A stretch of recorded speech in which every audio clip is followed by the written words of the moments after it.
Good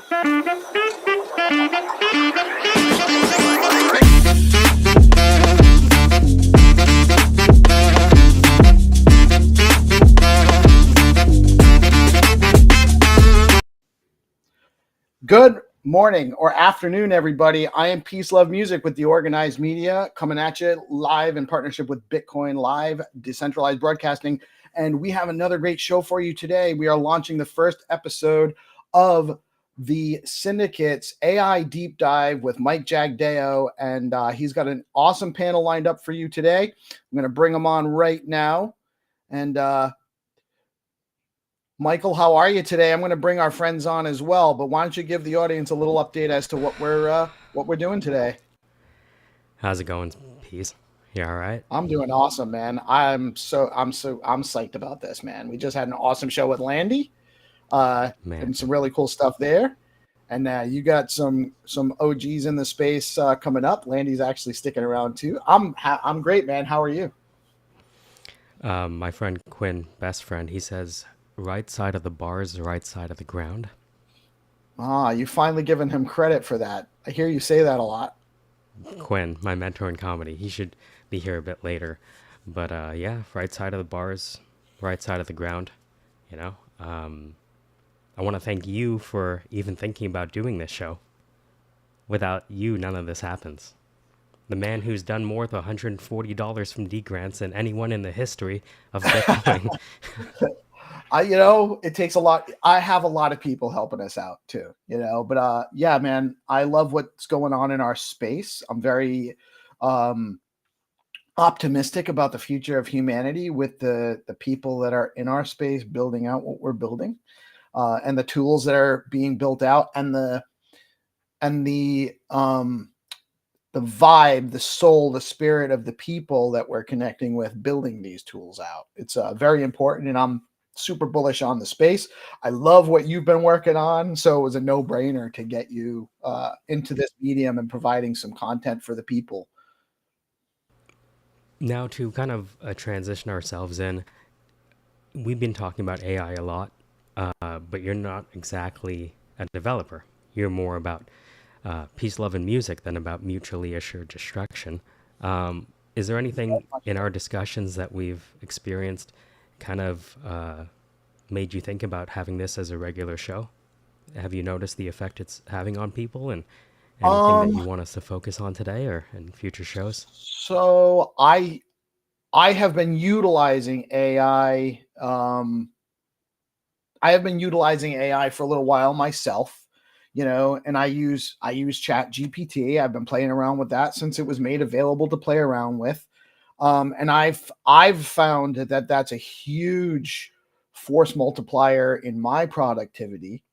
And I think that more productivity for everybody is good for everybody. Actually, the more economic output we can all produce, the more there is to go around for everybody to improve everybody's standard of living. So I'm a huge fan of getting AI tools out there to everyone to take advantage of. And we've only known each other for a few months now, but it's definitely been a few months. And I think what you're doing in the space is very important. You're providing a lot of value and opportunity, and you've been helping people learn about these tools, both through the D grants process and what you did with D grants, and through just generally connecting and networking with people based on your background. And I think you're a good actor in the space as well. So that's why it was a no-brainer for me to say, hey, why don't we do a show? Well, I'm gonna hate to disappoint you as a good actor, but we'll let the Dark Syndicate evolve slowly. Thank you, peace, love. Well, peace listen, be with you. As a bad actor, I wouldn't say you're a bad actor, or maybe a brown actor. Everyone, well, coconut actor. It's kind of hard to. I never really checked inside. I'm not so sure, but watch out for those brown actors. Well, listen, I think that everyone's in it for themselves, right? That's all any of us has. How dare you? It's just what it is. It's just what it is. But I think you also recognize, like I do, that we don't live in a vacuum. You know, For every so host, there will be a parasite. it's true. It's true. And maybe one day parasites can become hosts and they change positions for all eternity, called Red Queen's race, where organisms must continuously evolve not to get ahead, but to merely survive. But talking about surviving, what Peace Love said there, Rocky, if you're listening, one of the things that you articulated early that really made me change my perspective on AI was Jevons paradox. Do you mind sharing? Because a lot of people initially, we're talking about AI, and most people, when they think about AI, they think about Terminator, Sarah Connor, Arnold Schwarzenegger, and the Mark of the Beast. So, Rocky, can you talk about Jevons paradox and how it may maybe reshape how people think about AI and human labor? Yeah, so I think it kind of reminds me of the trip I just went on to Indiana, actually, of all places. So I went from all the I flew all the way from California, I think, to like North Carolina, and then flew to Indiana. Was visiting my godson, actually, and his family, and so um I was actually really inspired by the kids. So my godson and their siblings, right? Because I think for most people, a lot of the fear of AI and sort of the mentality of like Terminator and it's gonna like ruin everything, right? A lot of it is coming from sort of the unknown, fear of the unknown, and sort of sci-fi, right? Um, I was actually inspired by the kids during breakfast. We were just having bagels and having a good time, and you know, his parents, they're concerned, right? They're loving parents. They want to take care of their kids, and they're like, how do I prepare my kids for what's to come? They know that it's going to be a thing, right? The kids know it's going to be a thing. They're smart, right? They were listening in to me talking to their mom, and I was being honest with them. It's like, seriously, I have no idea how to predict, the next 3 years, the next 5 years. The top researchers can't even tell what's really going to happen in the like 10 years and beyond, right? Um, and so, for again, most people are coming from zero. And what was really interesting about talking to the kids was that the youngest one, my godson, he was like, "I love robots. I love the AI. Plug me in." He thinks like an engineer. He does a lot of those engineering kits with Mark Rober, and so he's really smart for a 6-year-old, right? And so for some people, I think I would be in Group A, right? Team AI all the way, Group A. And then the middle brother, he's much more analytical. He's all about like, how do I win the game, pretty much, right? It's all about strategy. And so he's sort of in Group B, team business. AI is just a tool. It's not going to take over, right? You have to adapt the same way that when the internet was created, the people who adapted to the internet, right, really benefited from sort of the freedom and sort of the economic boom that the internet provided, right? So team B, team business, right? The oldest one, she's 12, and she's team C, which is team catastrophe. So she's AI is Terminator. AI is going to take over. She knows it's the thing. They use it for homework help and all of that, right? And so I think for most people, you fall into Group A, B, or C, right? And to me, I think the people who are currently in Group C, um, there are issues, right, to the technology, especially when it's novel. Um, but I think if you haven't spent at least 100 hours looking into it, diving deep, as Peace Love was talking about, using it for productivity, right? I think it's too early to judge if you haven't spent those initial 100 hours looking into the tech. Yeah. So, when you first showed me the paradox came out of the last time we experienced an industrial revolution. When a new form of power came about, steam engines and things like that, because that energy replaced how work was previously done with horse and buggy, there were some people that thought, even back then, the steam engine would bring about again, the end of labor, because they see the immediate impact on people's livelihoods. What was unexpected, and I guess we're all hoping that this will be the case, is that our increased capacity to do work will create new types of work. And that's actually why I wanted GPSC and Stu to come on the show, because they're not AI developers. They're actually not software people at all, until very recently. Rocky's mentee, Aiden, who's 19 years old, prepared himself for a job offer by having the vocal version of ChatGPT interview him as a hiring manager. And he did 3 rounds of interviews, and it scored him every time. And he got the job offer at 19. First year of college, getting big boy jobs. Big girl jobs. Big they jobs? No, it's post-Trump, so we don't have to say, never mind.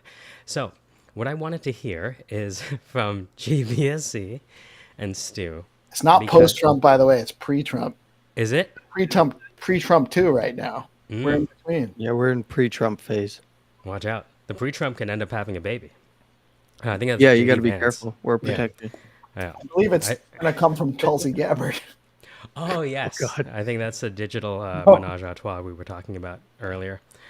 But GPSC and Stu, I was introduced to Cursor by Rocky's mentee, Aiden, and I started using it, and it blew my mind. It allowed me to do things that I never thought I could do before. And then, I showed you guys. So GPSC, I'll start with you, and then we'll go to Stu.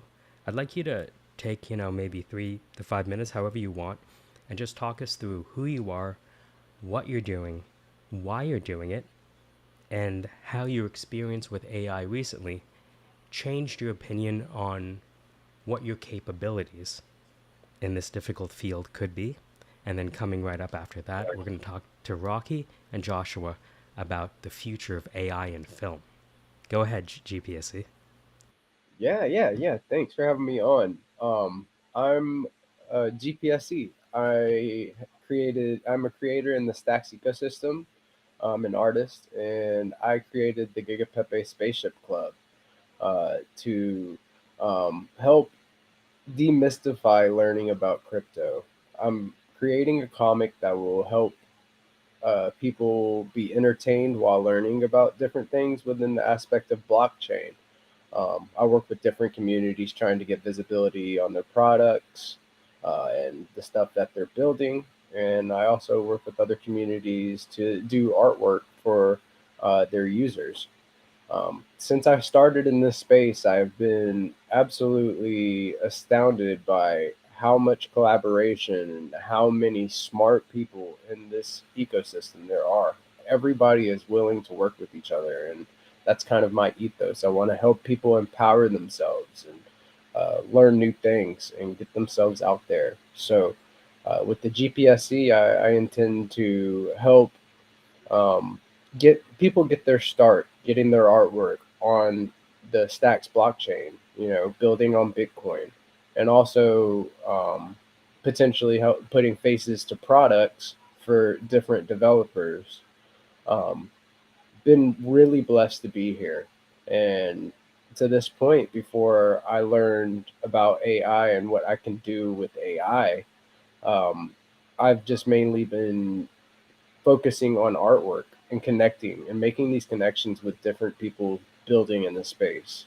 But since I've learned about AI, I've been diving into what coding looks like on Stacks and learning about what things can be done with it and building new experiences for my users.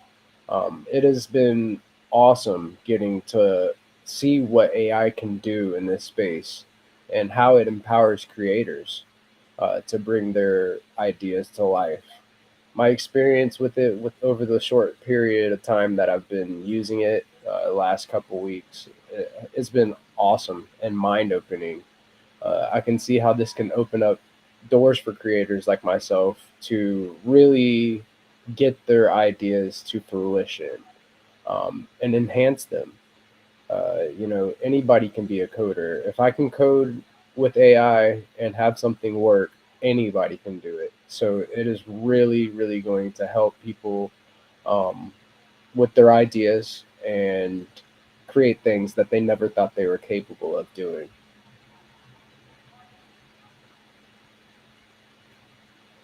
What was your experience like with Cursor for the first time? And can you tell So them about Cursor? Yeah, so Cursor is a game changer. So my first experience with Cursor, I was talking to the AI chatbot named Claude, and it's cool learning how to prompt. Prompting meaning how you talk to the AI to get it to do something for you.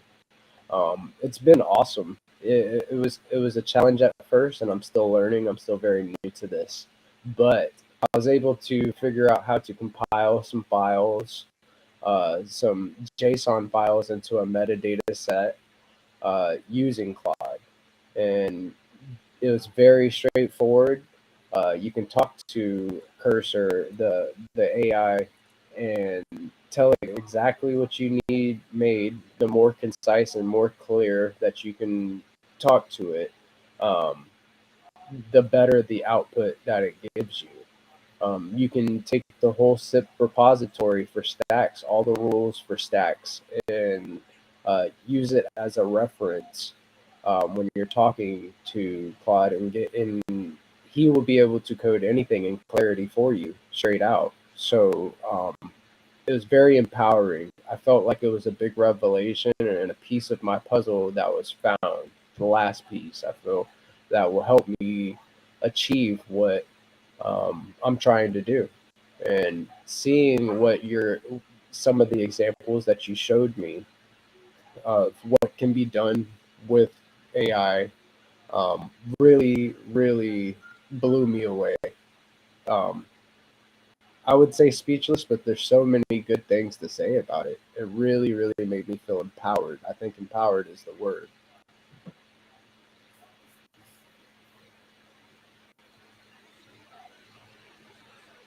Amazing. No, I really appreciate it.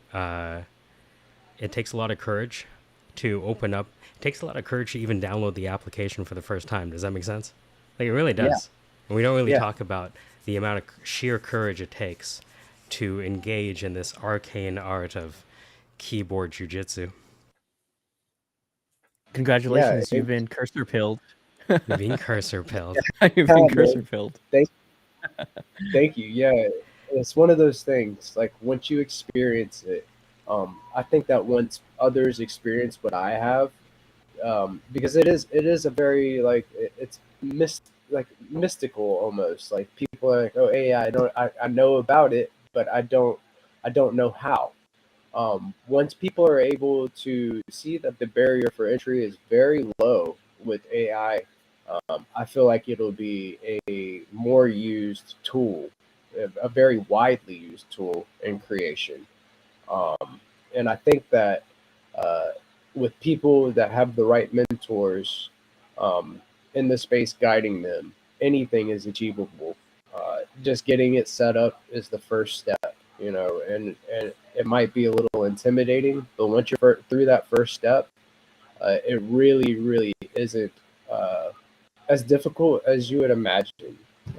It's all about just taking those first steps, and people are intimidated by things they don't know about. Like it's very mystic until they actually do it and get hands-on experience. And this was my experience. I was always like, "Hey, AI is cool," but until I actually um, experienced setting it up and getting started with it, I had no idea how easy it was just to get started, and then you start learning, and you go down that whole rabbit hole, and it's wild.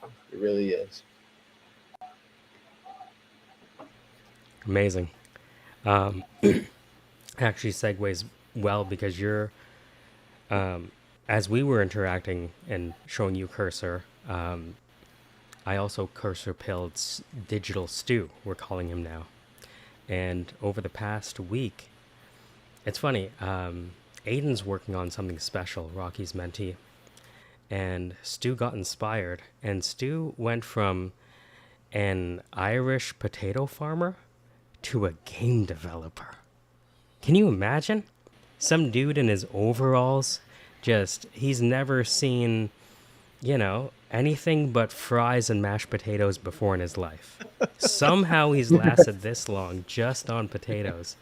And at the ripe age of 109, he decides to learn how to code. What? About time. I don't even know they had keyboards in Ireland. But he's escaped Ireland because of what he told me off screen that he doesn't want me to say.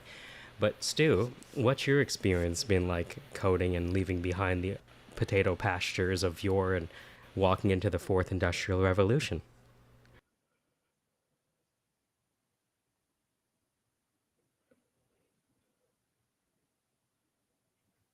I think he's farming some potatoes right now. I can't hear him. I can't hear him either. I'm not sure if he's That's not a microphone, that's a potato stew. he's choking on fries. Yeah. It gets That a little mute tough when button you're gets me. when you're around 109 pushing 110. It's kind of difficult. Technology kind of gets confusing. So he might need to use Cursor AI to help him find his microphone. Okay, is that working? No. Is that There any you better? go. There you go, guys. There you are. Okay, Hi. anyway. Speak directly guys, into the potato stew. Hi, Giga. How's it going, my good man? Hi, peace, love. What's up? Everybody else, Rocky. How you all doing, guys? Listen, all of those previous comments are all free at that time, Michael. Enjoy them while you can. Don't worry. It's what they call it. You know the old saying, best served cold and all the rest. But we'll leave it at there. Guys, absolutely. Listen,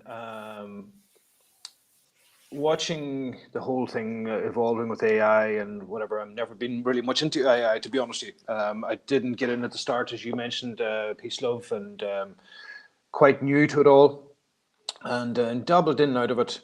But last week I was speaking to Michael, and I was like, I'd actually like to learn a bit more about this here. And he goes, well, what do you want to do? And I'm like, well, I actually really want to. There's nothing I need to do. I just would like to do. So so you're going, okay, well, then it's quite a difficult question. Well, what do you want to develop? Well, I really don't know, but I want to at the same time. I'm 50 years of age now, and in that there, I think, you get to a stage in life, where your brain has to be kept active. It's like going to the gym with your brain, just to keep it learning something new all the time and always looking for something else, just to give it, that thought process is going all the time. So it's, so this has been quite an interesting challenge. So with one thing or another, I started off with doing something and then with continuing with the conversation back and forward with Michael, and he very patiently showed me these things, how to use Cursor, which I was using a different one earlier on. I can never remember the name of it, Michael. What is the name of the other one? I think it was called Potato Patty. Jesus, here he goes again. Anyway, it wasn't Potato Patty, believe it or not, guys, but it was another. Oh my goodness. It was a program I actually had to download, and I found it very heavy and cumbersome on the computer, and the computer would lag. And then all of a sudden, Michael came along with Cursor, and I found it very just light and easy to use. And so yeah, with the prompts, showed me how to do it. Was doing just playing around with the computer, but then I've had this idea in my head for a while now.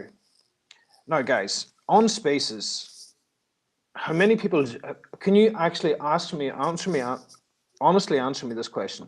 How many times are you guys 100% attentive from the start of a space to the end? Be honest. There's not many people. I haven't been 100% attentive on this 26 minutes that we've been live just now. There you go. Let's go. Good man. Damn, but but in that there, He's gonna do people that are like that. people are scrolling. I'm always locked in. People are scrolling. People are they're doing different things. But now, as you know, from the 100-day, people love to get prizes. People love to get different things, and with many of these, we've got. And what I want to come to as well is the artists. We have a beautiful community of artists. Now, guys, I'll be really honest with you. I'm not a big NFT guy. I like stuff that hangs on a wall. I think it's cool, and that's where put stuff in my wallet. Okay, that's nice. But I was thinking, here's something we can actually have something more interactivity on, if you're on a space and all the rest. How can we actually, because if you're having a competition on here, okay, go and make a super cool post. Go and do this, make a cool post, tag this one, tag that one. We've all done it a million times. But what if we done something actually a bit more cooler?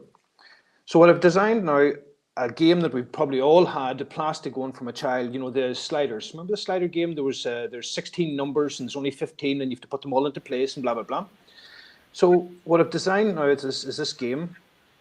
Whenever you're on the space, for example, and we'll just use Giga as you're here, my good man. What you could use Giga is his art is in there.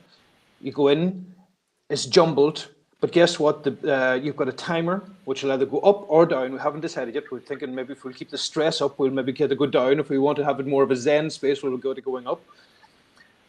And all of a sudden, the best person, or the person not the best, the person who can solve the game the quickest can actually maybe win the NFT. Now, in that there, it becomes quite addictive because all of a sudden you're seeing this different art that can be changed around. You can play with it. You can have a banner on there where it actually bring you to whatever you're doing at that moment. Are you having a space on there, or are you bringing it to? Or are you going to Gamma to buy your art, or what? Then again, we'll talk about Reese. He's actually having a space on there in a few moments. We're going to jump over that quite quickly after. For example, he's having a space today for his one of his new limited edition pieces. So there's always an advertisement there, but it's not just that there. You're having an interactive image and more of an interactive play with the artist, and you can get more of a connection with the artist. And that's what the idea of here come up with. So it's giving it as a tool, and I've got actually a line for it because this guy, what do you call? There's many different lines you can say. Puzzle, play, climb the leaderboard, because there is a leaderboard on this as well. Slide to win, flex your skills, discover the new NFT masterpieces. There's many different titles in this here.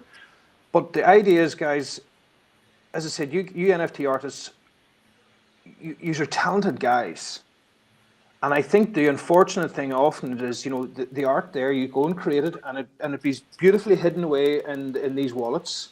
But if it could be made more interactive in these spaces, that all of a sudden, well, you know what, guys, they're actually playing it, and it gives you more of an advertising, an interactive advertising, because interactive advertising works best. So that's all of that. Sorry for the waffle, guys. I apologize.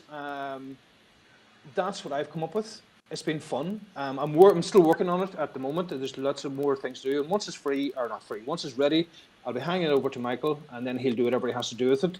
And enjoy it, guys. And so, yeah, that's basically what I'm doing, guys. Sorry for waffling. I apologize. A regular segment on the AI show will be potato waffles. That's right, potato waffles with stew. You've heard of Lucky Charms and you've heard of Captain Crunch, but start your morning the Irish way with potato waffles. Cheers, GPSC. Stu, for someone like yourself who's only seen the top side of a potato pasture, what obstacles did you have to overcome when coding? Because you're kind of like jumping into the deep end. Absolutely. Right? What's that like? It was the first part was it was understanding your accent. That was quite a bit of a challenge, but we got over that. And the disappointment after the video came on, but it was fine. What, you were disappointed? Oh yeah. What did you expect me to look like, Stu? Skinnier. Ouch. What the hell? Ow. Damn. Yeah. One too many potato jokes. Irish will stab you back. Damn, Trump is in office for like one day and now you're making fun of minorities? What happened to DEI jokes? You're only allowed to make fun Irish up, Irish not are the down. minority, you know. Oh, It's, that's right. but Ireland, the sideways Indian flag. Continue. the one you stole. The one you stole from us, you know. But anyway, there's this. Anyway, listen. The challenge I had were quite easily overcome, to be honest with you.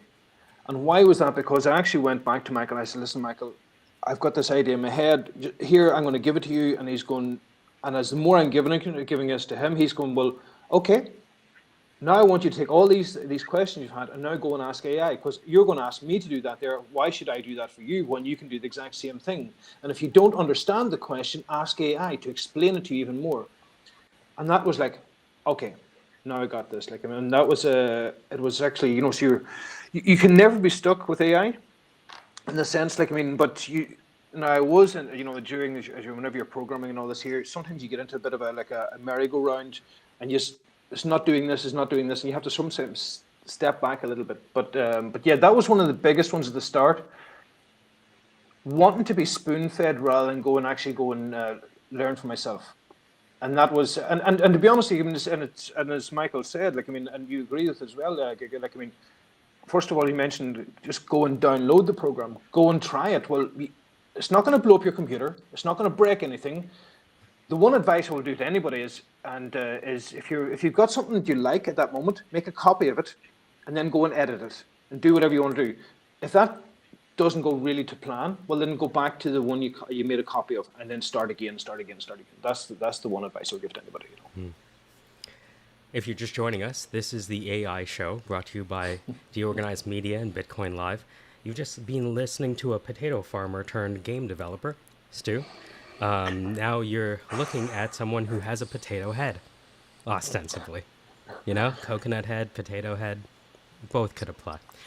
And so now we get a chance to engage with Rocky GPT. Rocky GPT, engage. Could you please summarize how GPSC and Stewart's testimonies make you feel, knowing that you were instrumental in generating patient zero?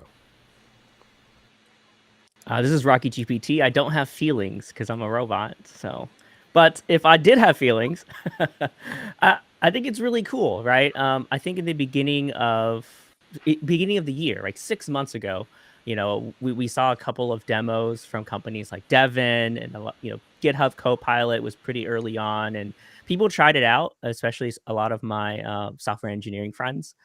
They tried it out and then they're like, it's not accurate. And then that's it. And they kind of dropped it, right? But this is my opinion, but software engineering of today, of November 2024, is very different than, you know, of 2023, right? You know, in the beginning, there was a lot of just like demo purposes and like small applications, right? But I learned how to code during like MySpace days, right? In the beginning, it was just HTML, CSS, barely any JavaScript. There was like not a lot of interactivity, right? And now, you know, we have things like React and Next.js, and these things just become more and more complex, right? I don't even think we've even really touched into like AI interactivity on the front end, right? So a couple months ago, we had Braden from VoiceFlow come on, and I got to pick his brain a little bit. And so like he was talking about and sharing his thoughts on like sort of the interface of AI applications, right? Because the chatbot is like very small. It's just this little thing on the side. And when you're asking it for a lot of information, you're like reading this entire giant text blog post in this little window, right? And he was talking about in like experimenting with better ways to show that information, right? And we're just starting to see that. I guess a little alpha, if you're a software engineer, you're trying to, you know, test out some cursor, right? So check out cursor.directory, right? So there's a learn tab. You can go. There's all of pretty much the top YouTube tutorials on like how to get started on Cursor, how to like actually be effective in using it, how to ask it the right questions, right?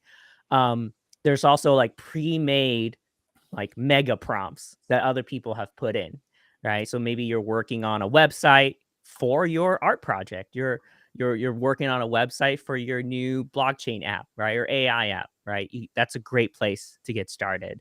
I love it. It makes me feel nice and warm inside that we get to use these cool tools and make interesting things, right?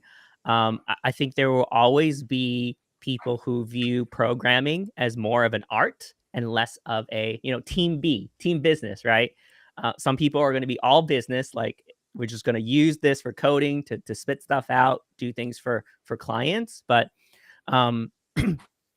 if this technology just becomes this thing that we just use to do more and more and more and more and get more stressed out and more sort of like busy, right? I wouldn't want that, right? As Peace Love Music, his name is about peace and love, right? And so we want to use these things in a way where we get more free time, right? We get more time to do things that we actually want to do, to have that peace in our lives. And so makes me feel really good. I love it.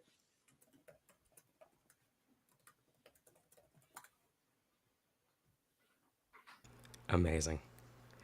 So, if you're just joining us, my name is Michael Jagdeo. I am a potato head. We recently heard from Stuart, a potato farmer, and together we are a bunch of fries, golden brown, depending on the saturation on your screen. And just like fries, these are, if you harvest them too soon, these are green candles. And previous to this show, we had Landy, who was talking about Jack be nimble, Jack be quick. Jack tried to beat the S&P 500 and lose every time. No, Jack Bogle, Vanguard. So none of this that you experience today is financial advice. But I will say this. Most traders end up failing. What we have is survivorship bias. Most of the complex traders out there are trading with other people's money. And every so often we have to bail them out as taxpayers. And we call those hedge funds, and we call those products that bring them down derivatives. None of this is financial advice, but everything I just talked about, if those words interest you, you can actually do. Investment companies hire actuaries, statistical mathematicians to do your investing for you. What if you could just fork an actuary, no diddy, and get an actuary on your computer that manages your investments? That's something that's going to be happening very soon. So everything that Landy talked about in terms of that knowledge, imagine if we took the transcript, transcribed it, and said, hey, ChatGPT, why don't you just create me an algorithm that follows the thesis of this recording? So the power we have is actually pretty crazy, but I believe that the answer lies between us. Does that make sense? Landy's over here with the actual seasoned business expertise, and then we also have Rocky over here who has an understanding of AI, commerce, software development. And I believe between all of us sitting here, there are some very, very interesting solutions. Now, we have Josh kind of coming up, but I noticed we just got joined by Vibes like GPSC, and Stuart also is learning software development, even though he's basically just like a business model. You know what I mean? People look at Vibes and they're like, oh, he's 6'7" and he's, Spanish and he looks great. They think, that guy, what could possibly be going on in his head? He's too good looking to have intelligent thoughts. That's what most people think. But behind all of that, jiu-jitsu seasoned bravado is someone who is enjoying the technicality of AI and software development, because in my view, it's allowing him to listen to his customer, get off the phone, and implement the solution very quickly. So Vibes, I'm not sure if you're there, but if you want to take a little bit of time, whether it's 3 minutes, 10 minutes, whatever, you're actually one of the key people that I want to introduce to this group, because the one thing missing from Stacks specifically is founders with a large audience. There are a lot of tools out there that can help you do everything to go to landing on Venus to ending up in Alpha Proxima Centauri. But all these tools are dead without someone who understands the market. We're going through the next greatest wealth transfer of all time, and what's not eaten away by inflation will probably end up in a smart wallet somewhere. Vibes, the floor is yours if you're there. I'd love to hear more. Can you hear me all right? I can hear you perfectly. You're coming through well. Love to hear about your whole story and what brought you here, because we're talking very regularly about the imminent future. Yeah. Awesome. Thanks for the intro. Nice to meet you all. I am Vibes, short for Mr. Good Vibes. That's my personal brand, and I've built a audience within the Gen Z cohort a lot of students basically look to me for advice, tools, apps, software, whatever you need in that kind of age bracket of high school to university. And yeah, Mike, do you go by Mike here or Attract Funding? I see Attract Funding, so I'll stay on script. Yeah, that works. Yeah. You can call him Blockface. Blockface, is that your Web3 name? Okay. It's a long story. Okay. It's a flat out So story. Yeah. yeah, Attract Funding, Blockface has shown me some tools that have been useful. I am a believer in a team, though. I have my strengths and I have my areas of focus that I don't put as much emphasis on, which is usually software, because I have people around me who are very skilled with that and design and whatnot. So I like to sell, I like to market, I like to get people interested in what we have going on. It's just more fun for me. But as Mike has shown me, this side of the ecosystem, these tools have been great. I've tested myself how to bring some of these to market, got some users using it, and then once it's beyond the prototype stage, I'll be able to give it to somebody a little bit more hands-on with technology, and they take it from there.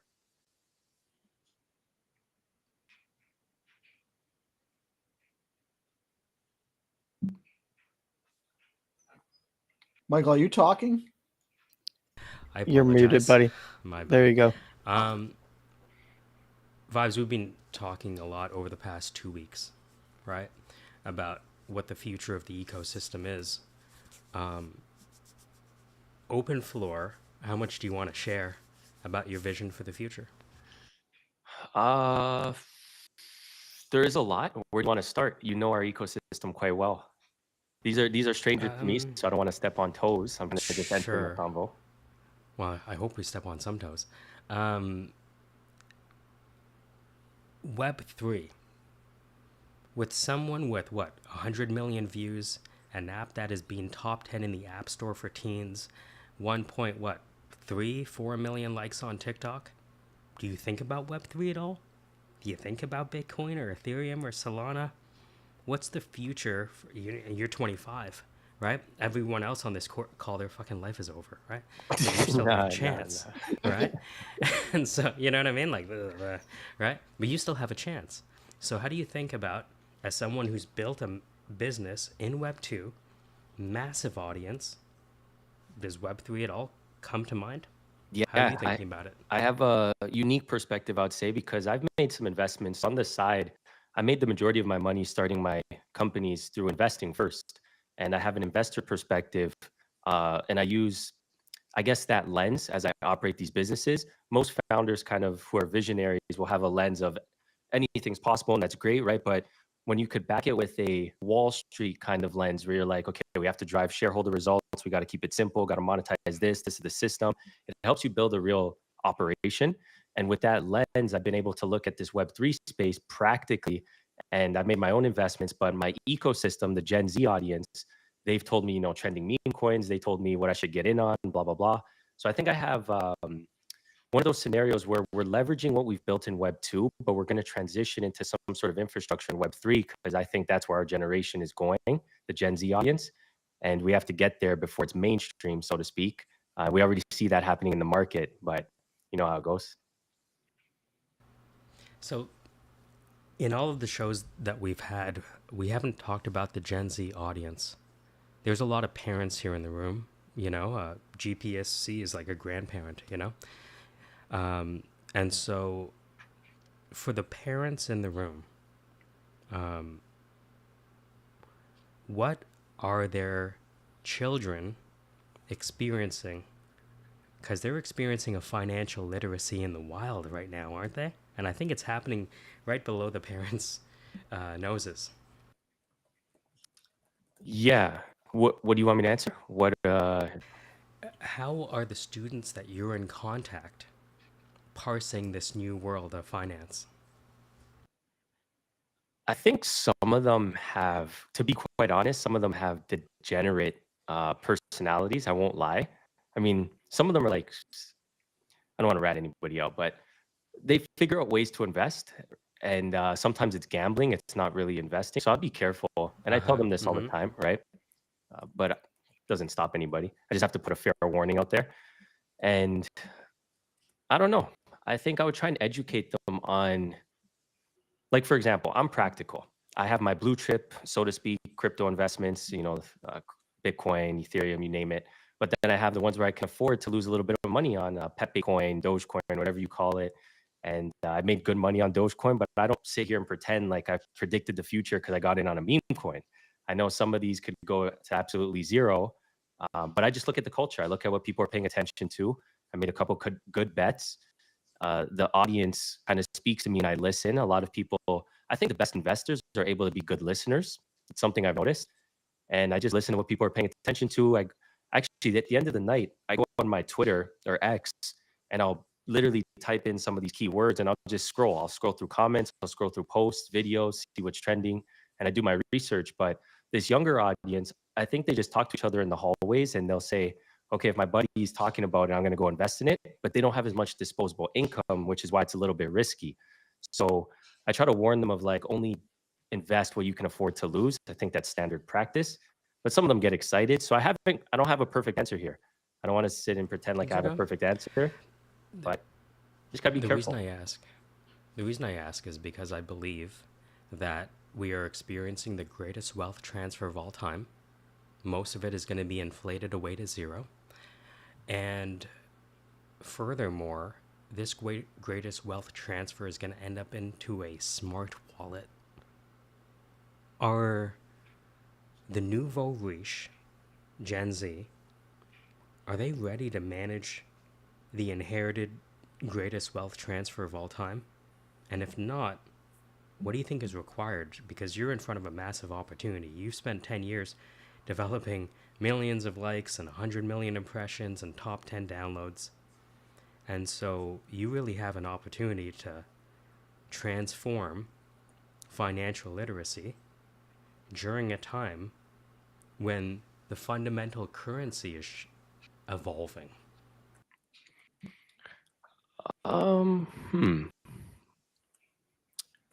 What I've analyzed is this demographic is not ready. I'll tell you why, though. And I don't say that in a condescending way. I think, sure, some of them can make some money in the markets, but I think there's a lot of life skills that you still have to learn. For example, stress management, leadership, sales, marketing. There's so many abilities you have to learn that you just have to naturally go through. And if you just get rich off of crypto at a very young age and you make 100K and you're 16 years old, you skip out on all those lessons. So you think you know it already, and you might not listen to quote unquote smarter people, or your parents for that matter, or older people who've already made it in Web2 space. And I think there's a lot of lessons they'll skip out on. I've met some of these students and teenagers, really, they're still children, but they found ways to get in on the market, whether it's through their brother's account or a parent's account, and they benefit from it. But they've skipped out on a lot of life's lessons. And I think long term, that has a negative effect. We're still yet to see how that plays out. But it's one thing I've noticed that I'd be cautioned with if I was a parent and I tell some teenager I'm close to, you still need to learn certain practices and business skills and networking and how to speak and how to present yourself and all these little things that'll make you even better. So the smart ones understand.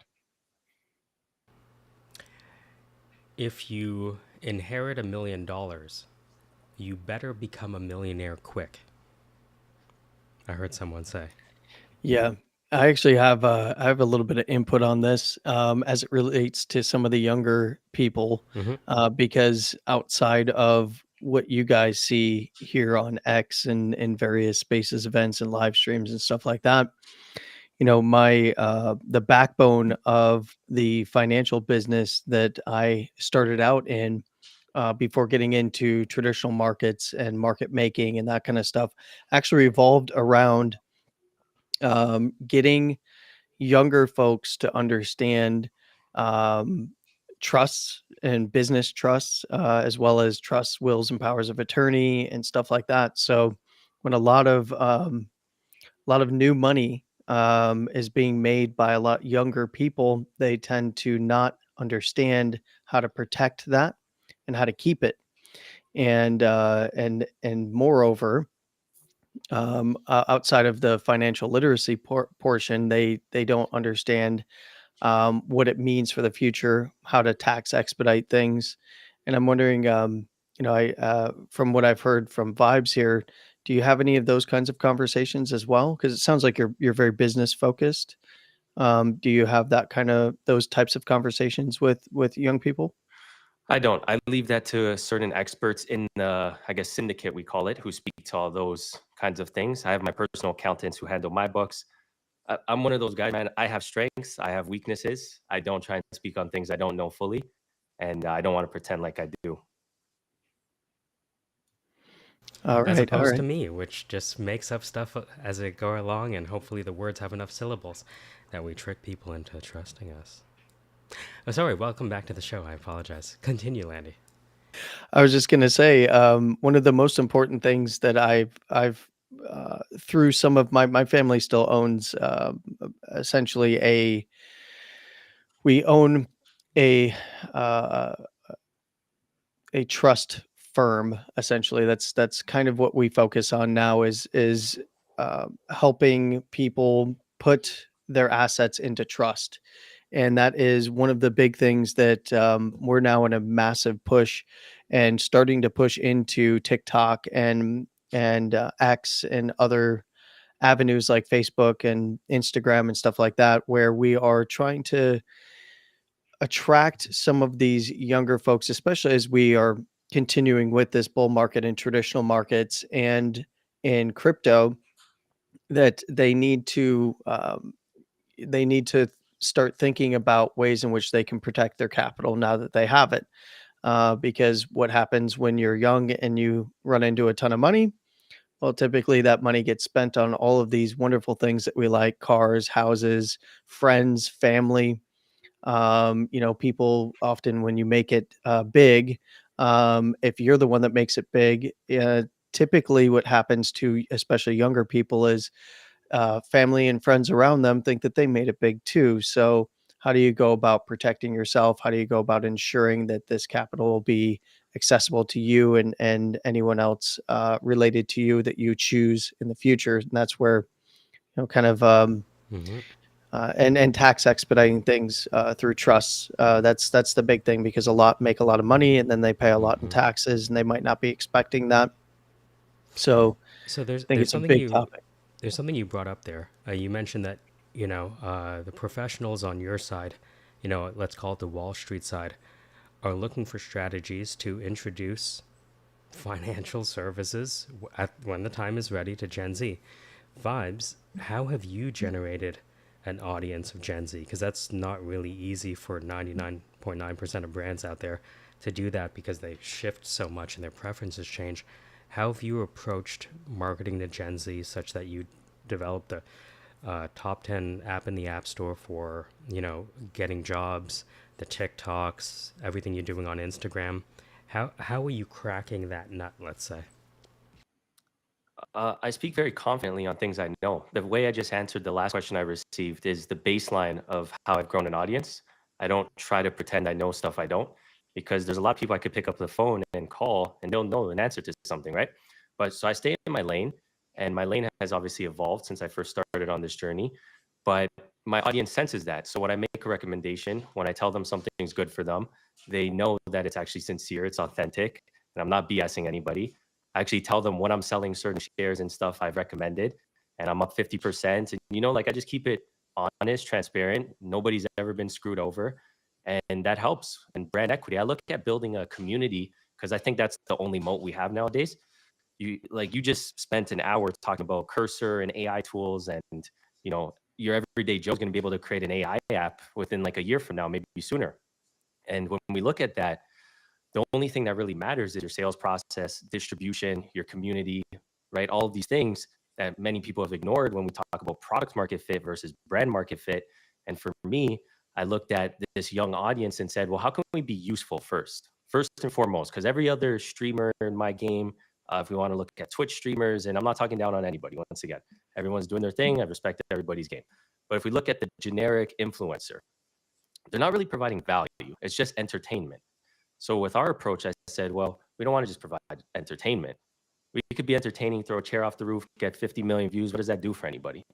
But we said, if we create useful utility, useful products, have a useful brand, they go here, they learn something, but it's engaging. They see pretty girls, they see a lifestyle they aspire to. There's a cool front man, there's an experience, tie that all together. Anything we want to launch in the future will be very easy. And we're seeing that play out now. What lifestyle do they aspire to these days? Every boy's dream, right? It's the typical beautiful woman, nice car, trips, businesses running, money. And it's something I preach a lot. Get yourself in shape, court beautiful women, make money, take care of your family, have good friends. Simple, not easy. You sound like antiquated patriarchal notions of what it's like to be a man, is what a leftist would say. No? How dare you bring up a man needs to take care of his family? What are you from, like 2021? Yeah, exactly. When I get those kind of, you'd be surprised. I get those kind of I bet you rebuttals a lot. yeah. So, but I stay true to myself, and it's why my audience is very supportive. I actually don't pretend to try to cater to the other side. I don't publicly endorse any candidate. I actually tell people when they ask me who do I vote for, I'm like, it doesn't matter until I'm running. So I'll let you know when I'm actually running. 2032. Perfect answer, by the way. Right? That You got to be political in these streets. Everyone's trying to trap you in something. And I found a way to just kind of hurdle around all of these, let me not even get into that. But anyways. So I say diplomatic instead of political. That's what you're diplomatic, being. Exactly. Thank you. Exactly. I actually had a girl try and trap me. Very pretty, beautiful woman. But you know how sometimes they get influenced by their friends. Well, if he voted for so-and-so, like you should, blah, blah, blah. And I looked at the situation on the chessboard and I said, okay, she's trying to ask me this stumper question. How do I answer this? I said, listen, you're lovely. How about this? It doesn't really matter, my dear, until I'm running. Let's talk about something else. I just totally shifted the conversation, and then she went along with me. And if you say it with enough charisma, right, people get behind it, and it's all a science and an art. So I found that I stay true to myself with everything, and it just seems to work. As we wind down today's show, I'd like to once again engage Rocky GPT. That's right, Rocky GPT, coming to a store where AIs are bought soon.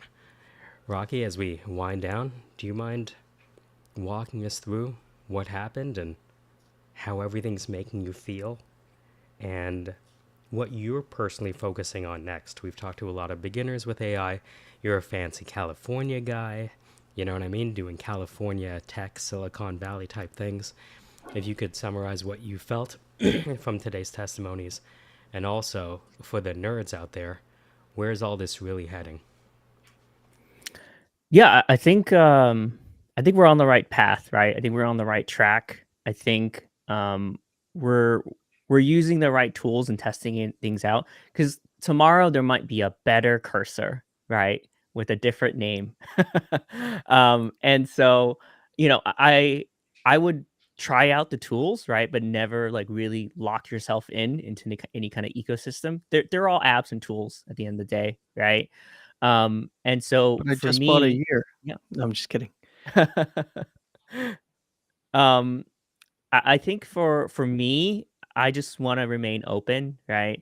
When I saw that OpenAI was partnering up with Microsoft, and I saw that Microsoft Azure was doing like free like certifications, right? I hopped on that like right away. So if you're interested in actually getting certified, right? Around this time, I think from now until Q1, Microsoft Azure does have certifications that you can take for this technology. If you check out my my Twitter right now, someone made a post about the Google search results. Right, I'm a data based decision maker. I like to look at the charts, right, and what's going on in terms of like search data. So if you look at like people and companies looking at AI consultants, it's going up at the same rate as Bitcoin, guys. And so if you want to prep yourself, right, I think this is a great space to be in. A lot of people are early adopters. They're really cool. I actually met Joshua at AI Film 3, right? So it happened in Arizona. A lot of really cool people showed up. I got to learn a lot. And people are already teasing AI Film 3 for Seattle in 6 months, and it's going to happen in another 11 months. Arizona is going to happen again, right? And watching these films, right, the ones that were like early submissions, like you can tell the limitations of the technology, right? But as sort of the film festival went on, like towards the end, like I was seeing like full on 30-minute sort of, short episodic films, right? Full on music videos that you could do. And so this technology is going to get better, it's going to get faster, and it's going to get cheaper, right? And it's just going to let really creative people do things that they could not do before. So I'm excited. I'm stoked for what comes next. I think it's going to let us collaborate more, which I think really ties into how we can do like royalties, like on chain related to the whole blockchain side of things, right? I think that the AI stuff is really going to make blockchain really, really useful. And I think it's going to be really good. I do have to hop, and thanks everyone for listening in. But I think we're good to go. Amazing. Awesome. So we're coming down to the end of the inaugural AI show with DeOrganized Media, Peace, Love, and Bitcoin Live. I want to thank them for inviting us to do a weekly show, of which this is the first. What I'd like to do in these shows is to bring together the people who know how to use AI with the people with an audience, right? The person with the biggest audience that I know personally, with the most power personally, is Vibes, right? We're in the greatest wealth transfer of all time, right? And because of ANRM, people may not be living as long as they used to, which means that greatest wealth transfer is about to happen very fast. And if you don't understand how transfers can result in taxable events, oh man, that millions is just going to waste away in probate and other fees. And you have no idea how to spell probate, but it's going to spell you. It's going to spell the end of you if you don't know how to spell it very quickly, and you inherit these millions and think you can just use it like a checking account. The taxes are astronomical when it comes to these transfers. Speaking right to my language here, buddy. And I was actually going to ask you and the other guests here who are much more adept with AIs. I know for a fact that AI will be able to help in this realm. And wanted to kind of get maybe your feel before you kind of wrap up is, when it comes to, this kind of generational wealth transfer that we're looking at and the tax implications and the probate implications of this kind of wealth transfer, how will AI be able to help? What do you foresee? Do you think it's going to be soon that we'll be able to get platforms up and running, or is this going to be kind of a slow burn? So this is perfect. So if I didn't know anything about finance and I'm an alien being dropped into America, all I would do is if I want to use AI in this realm, you can use Notebook LM, for example. Notebook LM is a product by Google. notebooklm.google.com. I think it was awarded top 100 inventions of this year. It's pretty awesome.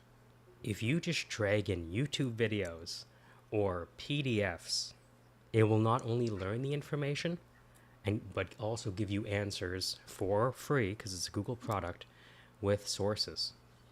And so, for example, you just had a space with Peace Love where you basically kind of shared your doctrine, right? And if we're able to analyze the text along with the PDFs that could be textbooks on financial risk modeling, we're going to have an actuary. Now, how to implement that correctly involves a combination of you and everyone else. Does that make sense? Yeah. And so I believe we spend 15 minutes, 30 minutes, you're going to have some scary things on your hands, because we basically, with programmatic money and AI, we can connect to the real-time information from any exchange, S&P 500 or meme coins exchange or Stack City or Goldcoin, and you name it. And once you connect it to a current live stream of data and then combine it with your actuarial model created by consuming your body of work, now we're just back testing and having fun. And that's just like the highest level simple overview we could do.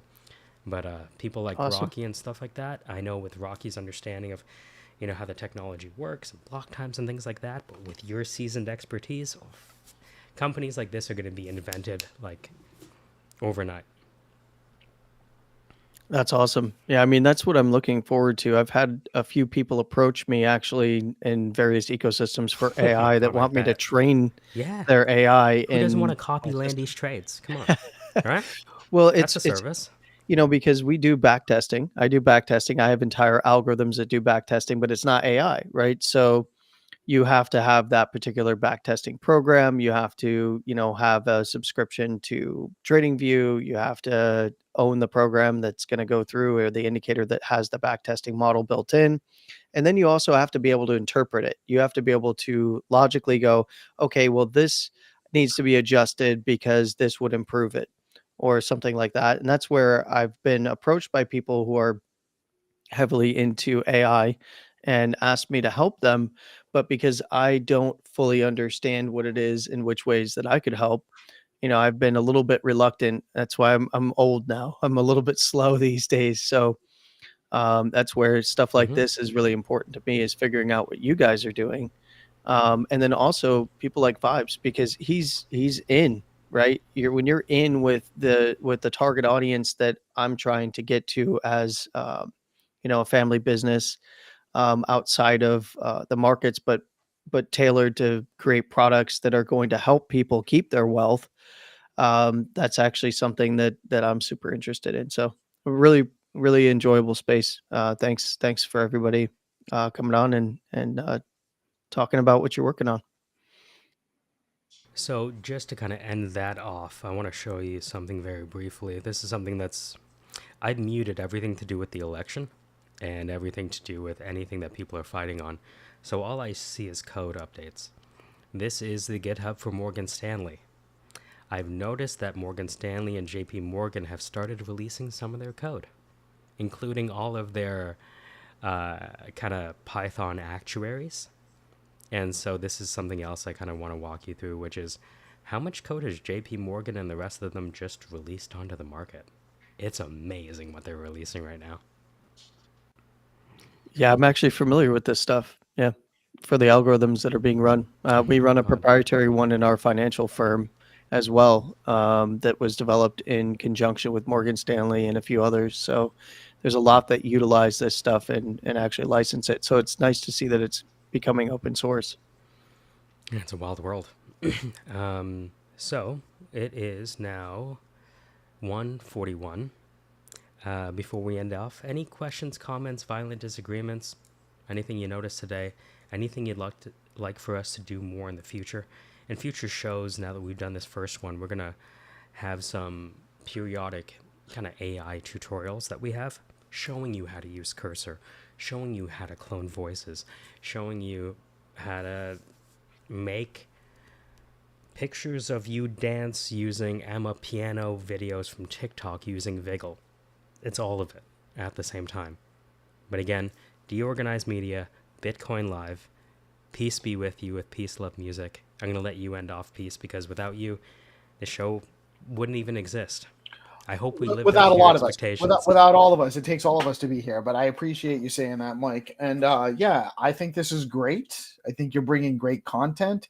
I think the vibe of the group, including Vibes, names apropos, it's a great vibe here, or a great spirit behind what's being built here. I'm super excited about it, and thank you so much for launching it on DeOrganized Media, with in partnership with Bitcoin Live, decentralized broadcasting.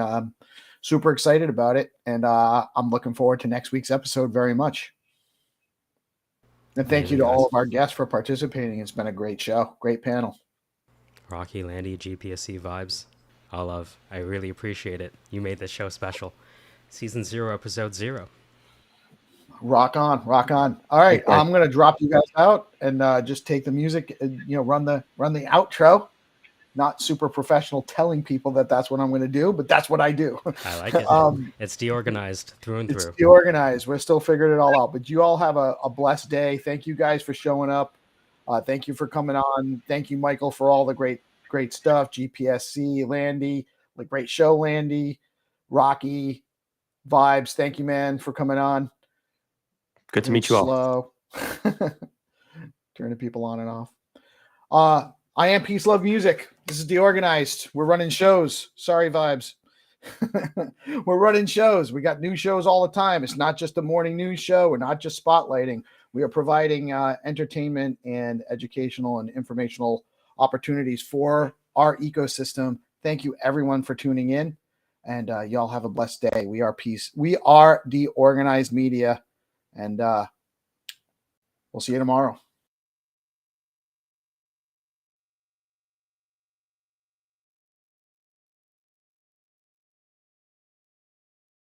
Thank you.